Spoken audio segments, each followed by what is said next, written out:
Shalom, baik hari ini saya akan menjelaskan atau memaparkan kembali apa yang telah saya pelajari hari ini di mata kuliah hermeneutika di bagian hukum struktur. Nah, di sini ada beberapa langkah-langkah yang harus kita perhatikan dalam mengamati. Dalam proses pengamatan kita perlu mengamati. Jadi kita harus mengamati struktur atau susunan antara fakta-fakta yang sudah diamati.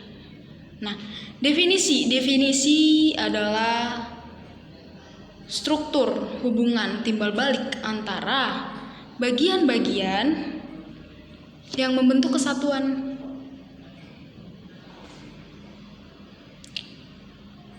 Di dalam struktur ini juga ada kepentingannya. Kepentingannya itu pada waktu kita atau pengarang yang lain menulis bukunya atau menulis renungan atau menulis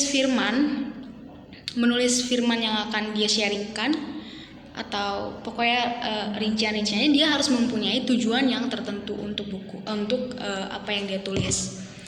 Terus dia atau kita juga harus memakai struktur untuk mencapai tujuan itu. Allah memakai struktur itu untuk menyatakan kebenarannya kepada manusia, contohnya. Nah, setiap pasal, paragraf, dan ayat-ayat yang ada di dalam Alkitab itu mempunyai struktur tertentu yang sudah Tuhan tetapkan. Bukan yang sudah Tuhan tetapkan, tapi yang sudah Tuhan yang sudah disusun gitu. Nah, tugas kita adalah untuk menemukan struktur itu. Oke, baik, kita lanjut. Di bagian struktur ini juga kita pasti akan membahas tentang ringkasan. Jadi tugas kita dalam pengamatan adalah mencari yang dinyatakan Allah atau fakta-fakta yang ada yang sudah dinyatakan oleh Allah. Nah, yang kedua, mencari cara yang dipakai Allah untuk menyampaikan fakta-fakta itu. Fakta-faktanya apa? Yang tentang struktur, tentang susunan, tentang hubungan antara fakta-fakta yang lainnya atau fakta-fakta yang ada di dalam Alkitab atau fakta. Kita bisa menyusun itu. Kita bisa menyampaikan fakta-faktanya juga. Nah, ada dua macam struktur yang harus diamati. Ada dua macam. Yaitu yang pertama dari tata bahasa. Biasanya dipakai untuk mengamati struktur dalam ayat atau paragraf. Dan per ayat itu pasti ada kata-kata yang harus kita amati. Kata-kata per paragraf itu pasti ada. Seorang pengarang menyatakan pikirannya atau gagasannya melalui tata bahasa. Kenapa kita harus memperhatikan tata bahasa? Karena tata bahasa itu sangat penting untuk apa? Untuk pengamatan dan penafsiran Alkitab yang benar, yang baik, yang bisa dimengerti semua orang. Yang kita cari adalah hubungan antara kata-kata, yaitu apakah hubungan antara kata ini dan kata itu, kata ini dan kata yang lainnya. Nah, pertanyaan-pertanyaan yang dapat kita pakai untuk mengamati struktur secara tata bahasa itu, yang pertama, apa sih pokoknya? Apa pokok dari kata itu? Apa predikat dalam kalimat pokok itu? Dan apakah kata kerja lainnya? Dan apa kata sifat dari struktur itu? Dan masih ada lagi yang lainnya. Yang kedua, amati struktur yang berhubungan dengan kesusastraan. Biasanya dipakai dalam paragraf atau antara paragraf per paragraf gitu. Nah, yang kita amati itu apa? Yaitu kata-kata penghubung apa aja? Sebab, karena, supaya, jikalau, maka, dan lainnya masih banyak lagi.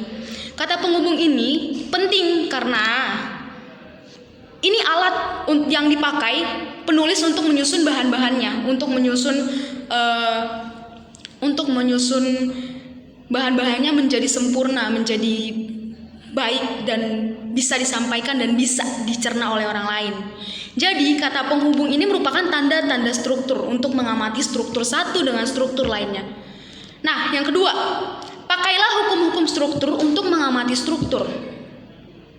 Kita harus pakai hukum-hukum struktur untuk mengamati perstrukturnya dan perkata-katanya. Pengamatan ini penting untuk ini sangat penting untuk langkah-langkah penafsiran. Karena ini yang dipakai dalam tata bahasa, itu kita nggak boleh sembarangan memilih bahasa atau menulis. Kita nggak bisa sembarangan untuk menyampaikan juga, kita nggak bisa sembarangan. Nah, oke, kita masuk ke hukum-hukum strukturnya. Yang pertama itu ada perbandingan.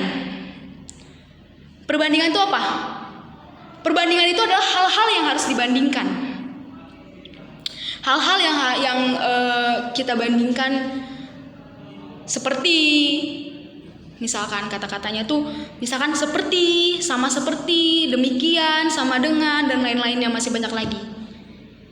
Yang kedua itu kontras. Ada hal-hal yang dibedakan, yaitu hubungan yang saling berlawanan.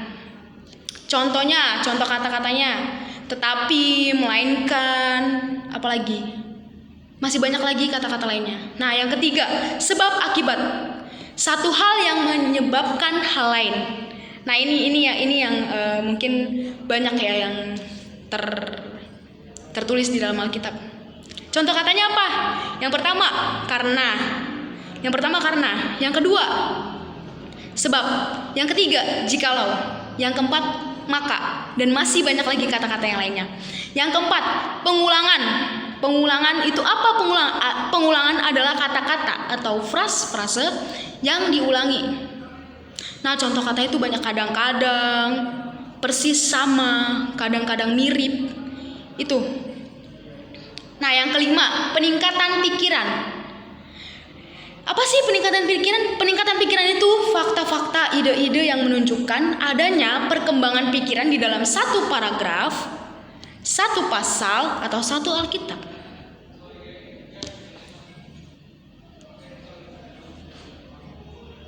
Yang keenam, puncak atau klimaksnya. Penyusunan bahan sehingga ada fakta atau ide yang menjadi puncak dari semua fakta atau ide yang ada dalam satu paragraf, pasal, atau kitab. Yang ketujuh, titik perubahan arah. Bahan tersusun sehingga berputar pada satu faktor. Yang kedelapan, pertukaran.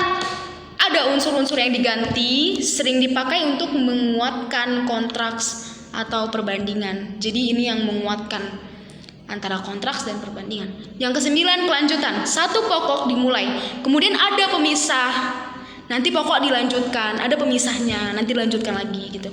Yang kesepuluh, umum tertentu. Yaitu apa? Ada pernyataan umum yang disusul dengan contoh-contoh tertentu. Yang kesebelas, tertentu ke umum.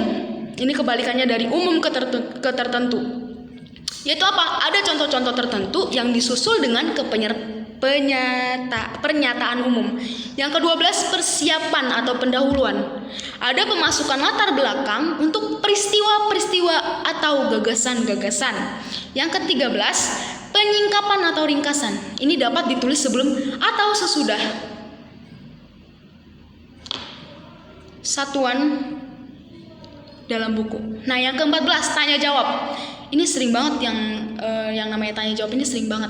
Ada pertanyaan atau persoalan yang disusul dengan jawaban. Jadi kayak diskusi jatuhnya ya. Yang ke-15, tujuan. Jadi dalam satu ayat atau paragraf menjelaskan tujuan penulis untuk bagian sebelum atau sesudahnya. Yang ke-16, bukti. Satu bagian membuktikan pernyataan dari bagian sebelum atau sesudahnya. Yang ke-17, kesejajaran.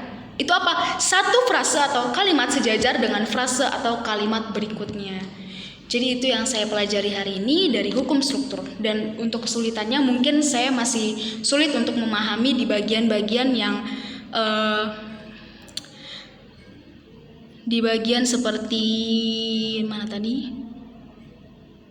Titik perubahan arah, pertukaran, itu saya masih sulit untuk memahaminya dalam hukum-hukum ini. Ada beberapa yang saya pahami, namun ada yang beberapa belum saya pahami dan saya harus belajar lagi. Saya harus mengetahui lagi apa sih arti ini, apa sih arti ini. Baik, itu saja video dari saya. Sekian dan terima kasih. God bless you.